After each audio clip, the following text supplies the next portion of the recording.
আসসালামু আলাইকুম ওয়া রাহমাতুল্লাহি ওয়া বারাকাতুহু। ওয়াসসালাতু ওয়াসসালামু আলা ওয়া আলা আলিহি ওয়া আসহাবিহি আজমাইন। এক ভাই প্রশ্ন করলেন, হুজুর কত টাকা হলে কোরবানি করতে হবে? কোরবানি মানে মালিক নিসাব যিনি থাকবেন, যাকাত দেওয়ার মতো তৌফিক যার থাকবেন। যাকাত রাতে 1 বছর ঘুরে আসলে দিতে হয়। কোরবানিটা 1 বছর ঘুরে আসতে হয় না। 3 দিন 60 থেকে 70 হাজার, কোন কোন ওলামায়ে কেরাম বলেন 90,500 টাকা যার থাকবে 3 দিন তিনি কোরবানি করবে। 3 দিন 10, 11, 12 এই 3 দিনের ভিতরে যার এই মালিক নিসাব পরিমাণ টাকা থাকবে সেই কোরবানি করবে। এখন আসুন, কোরবানি যিনি করবেন, অনেক দেখা যায় একটি সংসারে কর্তা হলো বাবা, কারণ খায় সাথে স্ত্রীর আলাদা ইনকাম, বাবার আলাদা ইনকাম, ছেলের আলাদা ইনকাম। যদি ছেলের মালিক নিসাব পরিমাণ টাকা থাকে তবে ছেলের পক্ষ থেকে কোরবানি করতে হবে, স্ত্রীর পক্ষ থেকে কোরবানি করতে হবে। ওই মেয়ের যদি মেয়ে মালিক নিসাব পরিমাণ টাকা থাকে, মেয়ের পক্ষ থেকে কোরবানি করতে হবে, বাবার পক্ষ থেকে কোরবানি করতে হবে।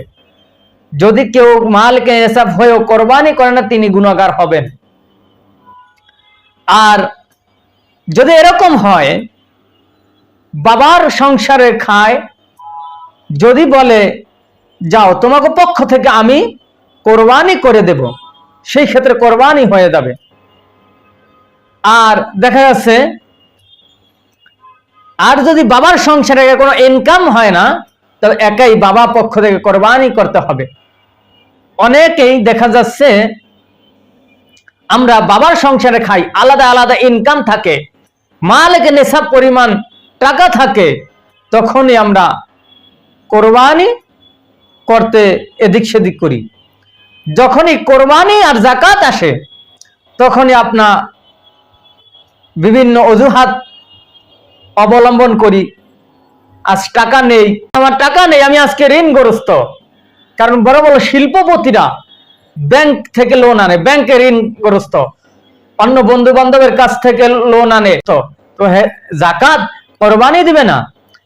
এক জায়গায় ঋণগ্রস্ত আছে কিন্তু কোটি কোটি টাকার মালিক, কিন্তু কোরবানিটা দিতে হবে। যখনই কোরবানি আর যাকাত আসে তখনই আমরা বিভিন্ন অজুহাত দেই, আমি ঋণগ্রস্ত, আমি কোরবানি দিতে পারবো না।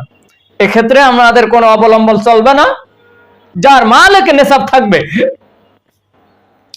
যার মালিক নিসাব থাকবে, যাকাত দেওয়ার মতো তৌফিক থাকবে, ওলামায়ে কেরাম বলেন 90,500 টাকা না, 60 থেকে 70 হাজার থাকলেই কোরবানি করতে পারবে। আর কোরবানিটা যদি আপনি একা দিতে পারেন,